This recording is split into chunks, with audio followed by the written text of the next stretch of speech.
Alright, it is FrOzenSwipe here, and I've got some Black Ops 2 gameplay for you. And I've been waiting to say that for so long now, but the game is out. It's been out for a couple of days now. I do realise this. When the game first came out on Tuesday, I played maybe only 3 or 4 games. And obviously, you know, I played 1 or 2 games where I unlocked up the guns, and then I think it was my 3rd game I used the sniper rifle, and that's what you saw there. And then for the very last game, I got this game. And obviously, again, I'm using the sniper rifle. I'm using the DSR-50, and it's on Meltdown, I think this map is called. I'm not entirely sure, but I actually end up doing a lot better. I get quite a good score. I didn't get that good of a score in the last game, so I didn't bother posting the game in its entirety. But I get quite a nice score in this game. I don't get any clips like I did in the last game. Like, I didn't get a collateral like I did in those 2 campers in that video. I love that. I just look up behind them, and they lined up perfectly, so I just quick scoped them and I got a collateral. So I found that more humorous than skillful, really. But and also that wallbang headshot I quite liked as well. But anyway, back on topic. I wanted to make a first impressions video yesterday, but I didn't have time to play the game yesterday, and I also felt that I hadn't really played this game enough to make a first impressions video, if that made any sense. Just because I didn't want to go on here and spew complete and utter bullshit without knowing what the hell I'm talking about. Whereas I'd much rather do what I'm doing now and spew only partial bullshit with some idea of what I'm talking about, if that makes any sense whatsoever. Because today I had a bit more free time in my hands, so I had some time to play this game a lot more, and well, today, and I feel I can make some more definite calls than I could yesterday. So yeah, I say the first thing I'm going to get into is, because there's not a lot you can talk about. I can't say like what weapons are overpowered or anything like that. I can't definitively say like if the lag compensation is good or not. I haven't really had any problems with the lag.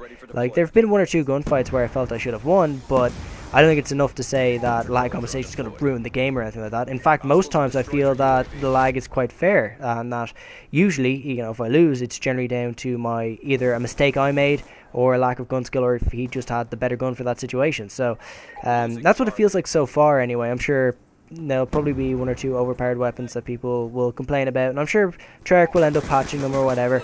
But you know, that time will tell in that case. However, what I can say from playing the game so far is that this game looks pretty good. I mean, the graphics in this game, I think, are quite nice. It's running off the IW 5.0 engine, and it has like kind of an advanced lighting technique. I know the lighting in this game is much better than it was in Modern Warfare 3, which also ran off the IW 5.0 engine. And overall, I think it definitely does show. I think this game is better looking than Modern Warfare 3. It's definitely better looking than Black Ops 1. But then again, that was running off the COD 4 engine. Or, well, I should say the IW 3.0 engine, which is the same, well, a modified one, which is pretty much the same engine as Call of Duty 4. So you can understand why the graphics were lacking in that regard. What else is there? I like what they've done with the weapon customization, actually. You know, you level up your guns like you did in Modern Warfare 3, but in order to unlock camos and things like that, there are specific challenges that you need to complete for that gun.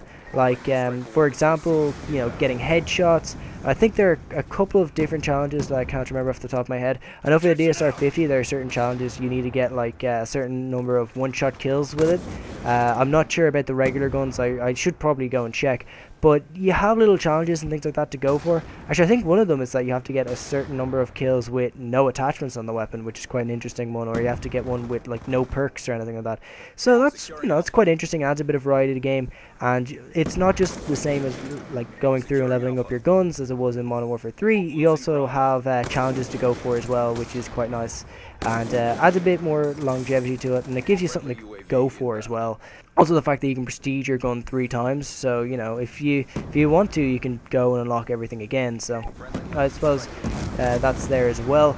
But I mean, some of the weapon customization, the little things that they've done are really nice. Like, you can finally put camos on your secondary, and hell, you can put a camo on your knife. Although you really can't see it unless you obviously you don't have a secondary and you just have a knife, because you know you can't really see it if you go up and knife someone, because I mean it's only out for like a split second then he puts it away. But you know, anyway, I should really kind of move on. And also the pick 10 system is awesome. I really do like the pick 10 system. You've just so much choice, but I feel like at times you almost have too much choice.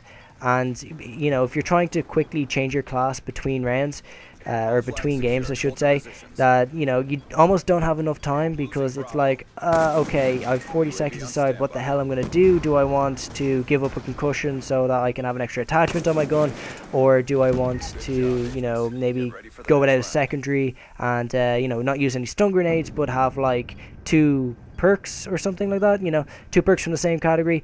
There's just so much choice there, and you have like such little time to make it at times, and often you can go in without your class finished or something like that. So maybe if they just added a bit more time between rounds, that might sort that problem. But I don't know, it's not that big of a problem really. I mean, if you know what you're doing and you just go in there and just change your class real quick and you're really definitive with your decisions, then it's not really much of a problem. But for people like me who aren't as definitive as that, then you know, maybe it is. The score streaks in this game, I feel, are just they completely changed the way this game plays. Well, at least for the objective-based games. In Team Deathmatch, not so much. Team Deathmatch is pretty much how it plays in every other Call of Duty game, which is just boring in my opinion. If you're going to play this game, don't bother with Team Deathmatch. You're much better off going into an objective-based game, whether it be domination, capture the flag, kill confirmed, whatever, or hardpoint even. Hardpoint's quite good as well. I've played a couple of games of that, but I've mostly played domination, and domination games are pretty much the way they should be for the most part. Like, you do get some teams that don't quite seem to realize they get more points towards your score streak if you play the objective. Or sometimes you get teammates who are like that, and obviously that's really annoying, but you get so much more points for, you know, playing the objective, and as a result I feel that this game's a lot more competitive. And also combats camping to a degree, because you can't just camp in a completely arbitrary part of the map where no one ever tends to go, and it's not near any objectives, and you know, get really unimportant kills towards the edges of the maps, because, well, you can, but you're not going to get as many points as if you went out there and you like kill people who are trying to capture flags, or you know, you were on a flag yourself capturing a flag and then you kill people there, so you get a lot more points for that. So it really does reward objective based players a lot more, which I really do like, and as a result objective based games are a lot more fun, and you know, at times a little bit more hectic, but it's more competitive, and I really do like that. Also, you know, just little things like the fact that domination is 2 rounds instead of 1, as you saw there, which mimics the the competitive version of domination that you see in like MLG and game battles and things like that, so that's quite nice. League play, actually, I've played a few games in. I played my 5 like ranking games, and then I played 1 game once I got my rank. I'm in like one of the gold divisions. I'm not entirely sure which. I should really check. I quite like it. It's not that much of a step up, but then again, I'm only playing the 6v6 mosh pit, so I'm not in the 4v4 championship, because I feel like if I'm going to do that, I'm going to want to go in with a team. I feel that would be much more competitive than the 6v6. But the 6v6 isn't that much of a step up from the 4v4, but then again, you know, it's only early days. It's only the trial season. I believe that ends at December 1st, so when that happens, I'm sure I'm going to have to review my opinions on league play, but for now it's really not that much of a step up. It's not that much more competitive. However, one thing I do notice, it is slightly more competitive. I do feel that I have to play slightly more try-hardy and objectively than I usually would. I wouldn't feel comfortable just running around and using a sniper rifle, but that's also because I really want to win games, and you know, I just don't want to lose by any means necessary. But one thing I've noticed is that when you start to beat teams, and start to beat teams quite badly, people will often rage quit, and I feel it doesn't do a good enough job of putting in replacements, but I can see why it wouldn't. I'll probably do an entire commentary about this, about people rage quitting from league play games, because it's happened to me a few times, and it really is annoying, because you know, if you want to win, you have to play out the rest of the game, and it's frustrating to play against like one other person. Or if I'd hate to be on the receiving end of it myself, where you know, we were losing, and then you know, my teammates just decided to go fuck this, and then I'm left trying to take on like a full team of 5 or 6 people. That would be really annoying. I haven't had much of a problem with the matchmaking. I know some people have complained about the matchmaking, but I haven't had any problems myself. And one thing I really want to say, sniping is just perfect in this game. You can either use the DSR-50, which has a slower scope in time, like it does in Call of Duty 4. It's like COD 4 sniping, but it's more consistent. You're more likely to get a one-shot kill with it. Or you can run around with the Ballista, which has the faster aim and sight time that you're used to from Modern Warfare 2 and Modern Warfare 3.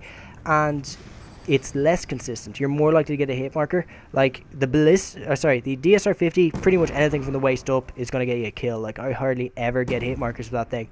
But if you're using the ballista, I think you have to shoot from about the ribs up. I think like from like the bottom of the ribs down, like that kind of waist area is still a hit marker. So you're more likely to get a hit marker, but you can aim down sight faster. So, you know, you have to decide which one is more important to you, the consistency or, you know, the ability to aim down sights faster, which I do like. I think that's a good balance in my opinion, and it's a good sacrifice to make. But anyway, I think I've kind of gone a little bit over time. I'm not entirely sure. I may just expand this gameplay a little bit more. But anyway, this has been FrOzenSwipe. I want to know what your first impressions of Black Ops 2 are. What do you think of the game? Do you think it's good? Do you think it's bad? And obviously tell me your reasons why. But anyway, this has been FrOzenSwipe. I hope you've enjoyed, and thank you very much for watching.